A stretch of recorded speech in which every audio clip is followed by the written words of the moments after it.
घंटे की पढ़ाई 1 घंटे में कैसे करें? पहले मैं आपसे एक सवाल पूछना चाहूंगा।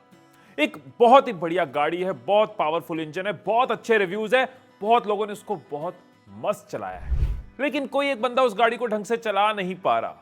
तो कमी किसमें है? कमी गाड़ी में है या कमी ड्राइविंग में है? कमी गाड़ी में है या कमी ड्राइविंग में है? इसी तरह से हमारे पास भी बहुत पावरफुल कार है, हमारा दिमाग। ये इतना पावरफुल है कि 30 लाख घंटे की YouTube वीडियोस को स्टोर कर सकता है। ये इतना पावरफुल है कि हमारे देश के कई गुरुओं ने, संतों ने, महान लोगों ने इसकी पावर दिखा के पूरी दुनिया को हैरान किया है। अगर हम इसको पूरी तरह से यूज नहीं कर पा रहे तो कमी गाड़ी में नहीं है, कमी ड्राइविंग में हो सकती है। उसको समझना होगा, सीखना होगा कि कैसे इसकी पावर को यूज कर सकते हैं। पिछले 10 सालों में मैंने कई स्कूल्स, कॉलेजेस, यूनिवर्सिटीज में हजारों स्टूडेंट्स को ट्रेन किया है एक्सेल करने के लिए, और उसी एक्सपीरियंस से आज आपके साथ शेयर करने वाला हूं कुछ ऐसी टिप्स जिससे आप कम समय में ज्यादा फोकस और कंसंट्रेशन के साथ अपनी पढ़ाई को इफेक्टिवली कर पाओगे। पहली टिप है चंक इट। एक टॉन्ट है जो बहुत बार हमें घर वालों से सुनने को मिलता है, लेकिन साइंस के हिसाब से वो सही नहीं है। बहुत बार घर वालों से आपने सुना होगा कि क्या तू किश्तों में पढ़ रहा है, क्या बार बार ब्रेक ले रहा है, एक बार बैठ और पढ़ ले 5-6 घंटे। लेकिन टाइम के साथ साथ रिसर्च और एक्सपर्ट्स के हिसाब से ये एक अच्छी आदत नहीं है। अगर हम ब्रेक्स ले लेके पढ़ते हैं, अगर 1 घंटा पढ़ाई करी और उसके बाद 5 मिनट, 10 मिनट या 15 मिनट की ब्रेक ली, फिर 1 घंटा पढ़ाई की, फिर 10-15 मिनट की ब्रेक ली, ये ज्यादा इफेक्टिव है। इससे हम ज्यादा याद रख पाते हैं, हम ज्यादा प्रोडक्टिव हो पाते हैं। लेकिन टाइम के साथ साथ ये रियलिटी चेक मिला, एक्सपर्ट्स ने, रिसर्च ने ये बताया कि चंक्स में यानी छोटे छोटे हिस्सों में पढ़ना ज्यादा इफेक्टिव है। इस टाइम मैनेजमेंट की ऐसी कई टेक्निक सामने आई है जिसमें यह प्रूवन है कि 1 घंटा पढ़ के अगर आप 15 मिनट की ब्रेक लेते हो तो आपकी इफेक्टिवनेस, आपकी अंडरस्टैंडिंग, आपकी मेमोरी, आपकी प्रोडक्टिविटी इंप्रूव होती है। ऐसी एक टेक्निक है पोमोडोरो टेक्निक, जिसको मैंने इस वीडियो में अच्छे से एक्सप्लेन किया। इसका लिंक मैं आपको नीचे डिस्क्रिप्शन में दे दूंगा। ऐसी टेक्निक का आपको फायदा ही होता है कि आपका जो ब्रेन है वो रिफ्रेश होता रहता है। आप जल्दी थकावट नहीं फील करते, आप जल्दी टायर्ड फील नहीं करते, और आप जो पढ़ रहे हो आप उससे बोर नहीं होते, क्योंकि आपको बार बार फ्रीक्वेंट ब्रेक मिलती रहती है। और जो हमारे दिमाग में चुल होती है ना, जो बार बार ट्रिगर होता है, ब्रेक कब लेनी है, ब्रेक लेनी है, कब ब्रेक लूंगा, क्योंकि आपको बार बार ब्रेक मिलती रहती है तो आप उसको टैकल कर पाते हो, उस चुल को सॉल्व कर पाते हो। न्यूरोसाइंटिस्ट डैनियल मोर के हिसाब से चंकिंग जो है ना, वो हमारे मेमोरी को हमारे कंट्रोल में कर देती है। क्योंकि जब आपके पास एक फिक्स टाइम होता है तो आप फोकस्ड रहते हो कि इतनी देर में पढ़ना है, और आपका माइंड क्रिएटिव रहता है कि इतनी देर में कैसे मुझे ये कंप्लीट करना है। सेकंड पॉइंट, कम समय में आप ज्यादा तभी पढ़ पाओगे अगर आप इफेक्टिवली पढ़ रहे हो। अगर आप जो पढ़ रहे हो आपको वो याद हो रहा है, नहीं तो आप बार बार पढ़ते रहोगे, बार बार टाइम स्पेंड करते रहोगे, अपने टाइम को वेस्ट करते रहोगे। इसलिए सेकंड पॉइंट में आपको एक ऐसी टेक्निक दे रहा हूं जिससे आप इफेक्टिवली पढ़ सकते हो। इस टेक्निक का नाम है SQ2RS। जो भी आपको समझना है, याद करना है, आपके चैप्टर्स हैं, आपकी कोई बुक है, जो भी टेक्स्ट है, उस पे आप SQ2RS लगा सकते हो। S का मतलब है स्किमिंग। सीधा पकड़ के याद मत करना शुरू कर दो, सीधा बदल के पकड़ के स्ट्रेस मत ले लो, पहले उसकी स्किमिंग करो। स्किमिंग मतलब एक बार गो थ्रू करो, एक बार ऊपर ऊपर से नजर मारो, क्या है इसके अंदर, कौन सी चीजें डिफिकल्ट है, कौन सी ईजी है, कुछ चीजें हाईलाइट करने वाली कर लो, डायग्राम्स क्या है उसकी एक अंडरस्टैंडिंग ले लो, उसके साथ, उन चैप्टर्स के साथ या उस टेक्स्ट के साथ पहले कंफर्टेबल हो जाओ। क्यों मतलब क्वेश्चंस। अब आपको एक आइडिया हो गया कि इस टेक्स्ट के अंदर क्या है, इन चैप्टर्स के अंदर क्या है। अब कुछ सवाल आपके पास होने चाहिए कि कौन से सवाल है जिनको सॉल्व कर रहा हूं इन चैप्टर्स के थ्रू। अगर आप एक टीचर होते तो क्या क्वेश्चंस आपके माइंड में होते, सो दैट जब आप टेक्स्ट पढ़ो, जब आप चैप्टर्स पढ़ो ना, तो आप उन सवालों के जवाब ढूंढते हुए पढ़ो। उससे आप ज्यादा इन्वॉल्व रहते हो, उससे आपको चीजें ज्यादा समझ आती हैं। सो स्किमिंग के बाद क्वेश्चंस फ्रेम करो। SQ। R का मतलब है रीड। अब आप कंफर्टेबल हो चुके हो, आपको पता है इसके अंदर क्या है, आपके मन में कुछ सवाल है जिनके जवाब आपको ढूंढने हैं। अब आप इसको ढंग से पढ़ो, अब नॉर्मल तरीके से पढ़ो। स्किमिंग में हमने ऊपर ऊपर से पढ़ा, अब आप इसको डीपली पढ़ सकते हो। नेक्स्ट R है रिविजिट। जरूरी नहीं है कि एक बार में आपने पढ़ लिया तो हर चीज याद होगी। कुछ आपको याद हो गया, कुछ आपके लिए डिफिकल्ट है, कुछ आपके लिए बहुत कंफर्टेबल है।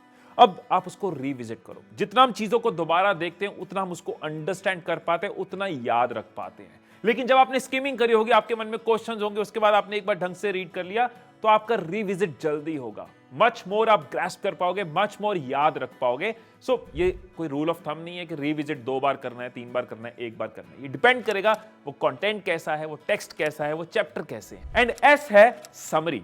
जैसे भी आपकी चैप्टर्स थे, इजी थे या डिफिकल्ट थे, छोटे थे या बड़े थे, जो भी आपने पढ़ा है ना, उसकी एक समरी बना लो, उसको कम शब्दों में एक बार बुलेट्स में लिख दो। इससे फायदा ये रहेगा कि बाद में आपने कभी भी रिवीजन करनी है या एग्जाम से पहले टाइम कम है या कोई टेस्ट आने वाला है, तो आप समरी को रिविजिट कर सकते हो। आपको वो समरी बता देगी आपने इसमें से क्या क्या सीखा था, क्या क्या आपके लिए इंपॉर्टेंट है, क्या आपको साथ लेके जाना है। तो ये समरी आपको हेल्प करेगी ज्यादा याद रखने में और कई बार आपका बहुत टाइम बचाएगी। नेक्स्ट पॉइंट, आपको पता है आपका सबसे बड़ा कंपटीशन कौन है? आपके क्लास के बच्चे नहीं है, आपके कजन्स नहीं है, आपके पड़ोसी नहीं है, वो शर्मा जी का बेटा नहीं है। आपका सबसे बड़ा कॉम्पेटिटर, आपका सबसे ज्यादा कंपटीशन जो है वो है डिस्ट्रैक्शंस, जो आप भटक जाते हो। बहुत बार स्टूडेंट्स को लगता है कि हम मल्टीटास्क कर लेंगे, हम साथ साथ दो चीजें कर लेंगे, खाना खाते हुए पढ़ लेंगे, सब आए हुए हैं तो बीच में बैठ के साथ साथ पढ़ाई कर लेंगे, फोन ऑन है बीच बीच में फोन देखते रहेंगे, साथ साथ पढ़ लेंगे। 1 घंटे वाली पढ़ाई आप 3 घंटे 4 घंटे में करते हो, क्योंकि आप फोकस नहीं हो, क्योंकि आप बार बार डिस्ट्रैक्ट हो रहे हो और जो अपनी कंसंट्रेशन, जो विल पावर, जो एनर्जी इधर उधर वेस्ट कर जाते हो। 1 घंटे की पढ़ाई 4 घंटे में तो कर रहे हो, लेकिन ढंग से भी नहीं कर पाते क्योंकि आप डिस्ट्रैक्टेड होते हो। सिंपल सा सोल्यूशन है, एक रिमाइंडर दे रहा हूं, आपको पता है इस पॉइंट में सिर्फ आपको रिमाइंडर दे रहा हूं कि जब पढ़ने बैठो अपने फोन को अपने से दूर रखो, उसकी नोटिफिकेशंस, उसके इंटरनेट को बंद करो, सो दैट जब पढ़ रहे हैं तब सिर्फ पढ़ रहे हैं। Power of focus. अब 4th पॉइंट में मैं आपके साथ आपकी ही एक बात करता हूं। आप किसी दिन सुबह उठे, नींद पूरी है, बॉडी बहुत फ्रेश फील कर रही है और आपने कोई नेगेटिव न्यूज सुन ली, या किसी फैमिली मेंबर की, किसी रिलेटिव की कोई नेगेटिव न्यूज सुन लिया, आपका थोड़ा सा मूड डिस्टर्ब हुआ, उसके बाद आपका कोई झगड़ा हो गया, घर वालों के साथ हो गया, किसी दोस्त के साथ हो गया, लंबी बहस हो गई, उसके बाद क्या होता है? आपका मन नहीं करता कुछ करने का, आपका पढ़ने का मन नहीं कर रहा, आपको लग रहा है यार थक गया माइंड, मेंटली एग्जॉस्टेड फील करते हो आप। अब फिजिकली तो आप फ्रेश थे, बॉडी तो आपकी पूरी सो के उठी है, एनर्जी तो आपके अंदर है, लेकिन माइंड की एनर्जी आपने वेस्ट कर दी, खत्म कर दी। और जब माइंड की एनर्जी खत्म हो जाती है, हम ढंग से काम नहीं कर पाते। इसलिए मैं आपके साथ ये 4th पॉइंट में आपको बता रहा हूं, ऑर्गेनाइज योरसेल्फ, क्योंकि बहुत बार हर रोज हम अपने माइंड की एनर्जी बहुत चीजों में वेस्ट कर देते हैं, जिस वजह से हम ढंग से, फोकस के साथ, क्वालिटी तरीके के साथ पढ़ नहीं पाते, इसकी पावर को यूज नहीं कर पाते। फॉर एग्जांपल, चीजों को याद रखने में बहुत बार टाइम वेस्ट करते हैं। ओ शिट, वो रह गया, ओ शिट, बिल भरना था, सब चीजें माइंड में रखी हुई हैं। बहुत सारी और चीजों में भी हम अपनी एनर्जी वेस्ट करते हैं। आज क्या पहनना है, ये पहनूं, वो ना पहनूं, क्योंकि पहले से कभी डिसाइड नहीं किया हुआ, क्या खाना है, क्या नहीं खाना, उसमें टाइम लगा। ये सारी एनर्जी पढ़ाई के लिए यूज करी जा सकती है। कुछ इंपॉर्टेंट हो उसमें यूज करें, लेकिन इररिलेवेंट चीजों में क्यों यूज करना? जब हम चीजों को याद रखने की जगह अपने फोन में डेलीगेट कर सकते हैं, अपने माइंड को स्ट्रेस देने की जगह फोन को स्ट्रेस दे सकते हैं। टास्क लिस्ट यूज करो, कैलेंडर यूज करो, ऐसी कई सारी एप्स हैं, Any.do, Todoist, आसाना, कई सारी एप्स हैं। इनको यूज करके इसको फ्री करो ना। इसी तरह से पहले से डिसाइड कर लो ना कब क्या खाना है, कब क्या पहनना है, इसको फ्री करो ना। और जब इसको फ्री करेंगे, इसकी एनर्जी को बचाएंगे, तो कम समय में फोकस के साथ, क्वालिटी तरीके से, ज्यादा याद रखते हुए कम समय में ज्यादा पढ़ पाएंगे। नेक्स्ट पॉइंट, आप पढ़ने बैठे हो, आपने किताब खोली, थोड़ी देर पढ़ाई करी और मम्मी की आवाज आ गई, बेटा जरा दूध ले आना। फिर किसी ने कुछ बोल दिया, किसी ने कोई बात शुरू कर दी, आप सबके साथ बैठे हो, किसी को कुछ याद आ गया।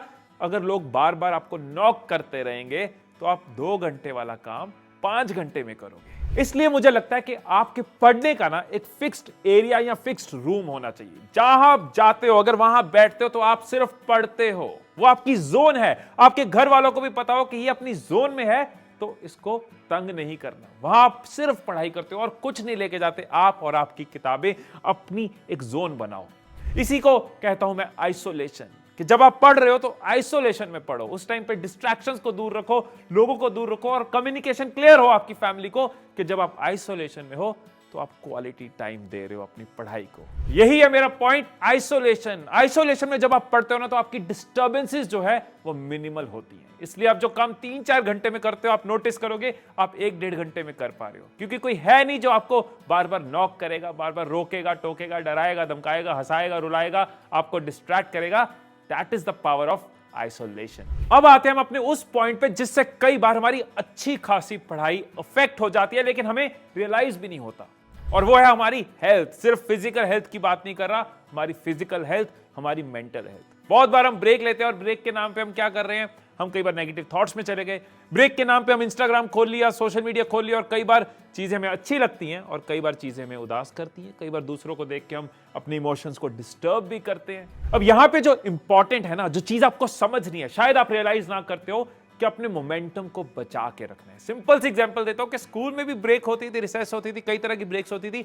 ब्रेक में स्कूल वाले क्या कहते थे कि बाहर चले जाओ, कैफेज में चले जाओ, रेस्टोरेंट में चले जाओ, कहीं भी घूम फिर आओ। नहीं, ब्रेक है लेकिन आप स्कूल के अंदर रहते थे ताकि आपका मोमेंटम बना रहे, आप सेम एनवायरनमेंट में रह रहे हो ताकि लॉ ऑफ इनर्शिया, मोमेंटम आपका बना रहे। इसी तरह से आपने भी इंश्योर करना है कि वो ब्रेक आपका फायदा करे, नुकसान ना करे। ब्रेक में ऐसी चीजें नहीं कर रहे, ऐसी चीजों की तरफ नहीं जा रहे, या कोई ऐसी इमोशन ब्रेक में एक्साइट नहीं कर रहे कि बाद में पढ़ ही नहीं पा रहे। सो अपना दिन शुरू करने से पहले एक चीज है जो आपको जरूर करनी चाहिए, ये नहीं, वो है एक्सरसाइज। अगर आप चाहते हो कि आप फोकस के साथ काम करो, प्रोडक्टिव रहो, कंसंट्रेशन के साथ काम करो, क्वालिटी वर्क करो, तो आपके रूटीन में ये हैबिट होनी चाहिए, आदत होनी चाहिए एक्सरसाइज करने की। ये चीज साइंटिफिकली प्रूवन है कि एक्सरसाइज करने से हमारा हार्ट रेट इंक्रीज होता है, जिससे हमारे ब्रेन को ज्यादा ऑक्सीजन मिलती है। स्टॉकहोम की एक स्टडी के हिसाब से एक्सरसाइज, स्पेशली रनिंग, एक एंटी डिप्रेसेंट इफेक्ट देता है, जिससे आपकी लर्निंग, आपकी मेमोरी को बूस्ट मिलता है। अब जो हमारा 7th स्टेप है ना, ये बाकी 6 स्टेप्स को इफेक्टिव बनाएगा। ये नहीं तो बाकी भी मुश्किल हो जाएंगे, क्योंकि जिंदगी तब तक नहीं बदलती जब तक आदतें नहीं बदलती, लाइफ तब तक नहीं बदलती जब तक हैबिट्स नहीं बदलती। 7th स्टेप है हैबिट। इन चीजों को अपनी आदत में लाना होगा। जिस चीज की आदत होती है ना, वो करनी नहीं पड़ती, वो हो जाती है। सो आदत में लाने के लिए आपको थोड़ा थॉट देना होगा, थोड़ा दिमाग लगाना होगा, छोटे छोटे स्टेप से शुरू करना होगा। और एक चीज इंश्योर करनी है कि करेंगे जरूर, कम समय के लिए कर रहे हैं, थोड़ा कर रहे हैं, लेकिन आदत नहीं छूटने दे रहे, वो मोमेंटम नहीं छूटने दे रहे। हर रोज इसको अपनी लाइफ में लेके आ रहे हैं। जो भी चीज हमें इस आदत से दूर कर रही है, कोई ऐसे दोस्त, कोई ऐसे लोग, कोई ऐसी हैबिट्स, कोई ऐसे सोशल मीडिया हैंडल्स, कोई ऐसे चैनल्स, उनको छोड़ना होगा। और जो भी चीजें हमारी आदत बनाने में हेल्प कर रही हैं, हो सकता है कमरे में कोई शीट लगानी हो सकता है फोन में कोई रिमाइंडर लगाना हो, फिर लोगों को ऐसे हैंडल्स को, इंस्पिरेशन को फॉलो करना हो, जो भी चीज आपकी आदत बना रही है उसको लाइफ में लाओ, जो भी चीज आदत हटा रही है उसको लाइफ से भगाओ। तभी कंसिस्टेंटली हर रोज करते हुए, छोटे छोटे स्टेप्स लेते हुए आप इन टिप्स को अपनी लाइफ में उतार पाओगे। थोड़ा थोड़ा करते करते बड़े बड़े चेंजेस फील कर पाओगे। और ये सिर्फ पढ़ाई में हेल्प नहीं करेगा, कम समय में अगर आप क्वालिटी वर्क करते हो, ज्यादा पढ़ते हो, आपका फोकस, आपकी मेमोरी इंप्रूव होती है, आप अच्छे स्टूडेंट ही नहीं बनते, आप अपनी लाइफ में, हर अपने करियर में, अपने प्रोफेशन में, अपनी फैमिली में, अपने सोसाइटी में एक्सेल करते हो। सो लास्ट में आपको फिर से याद करवा दूं कि आपकी जो कार है ये बहुत पावरफुल है। आपको कोई मॉडल अपग्रेड नहीं करना, आपको कोई इसके पार्ट्स नए नहीं लगवाने, आपका ब्रेन बहुत पावरफुल है, आपके पास वो चीज है जो बहुत पावरफुल है। इन टिप्स को ध्यान में रखते हुए आपको इसको इफेक्टिव बनाना है, प्रोडक्टिव बनाना है, इसको काम पे लाना है, इसकी पावर का फायदा लेना है। इन टिप्स में से कौन सी टिप्स आप यूज करने वाले हो मुझे नीचे कमेंट्स में जरूर बताना। और अगर प्रोडक्टिविटी पे, टाइम मैनेजमेंट पे एक पावरफुल वीडियो देखनी हो तो इसको क्लिक करो, बहुत कुछ आपको इस वीडियो से मिलेगा। चैनल को सब्सक्राइब करने के लिए आप यहां पे क्लिक कर सकते हो। फिर मिलेंगे अगली वीडियो में, तब तक खुश रहिए, खुशियां बांटते रहिए, and I love you all.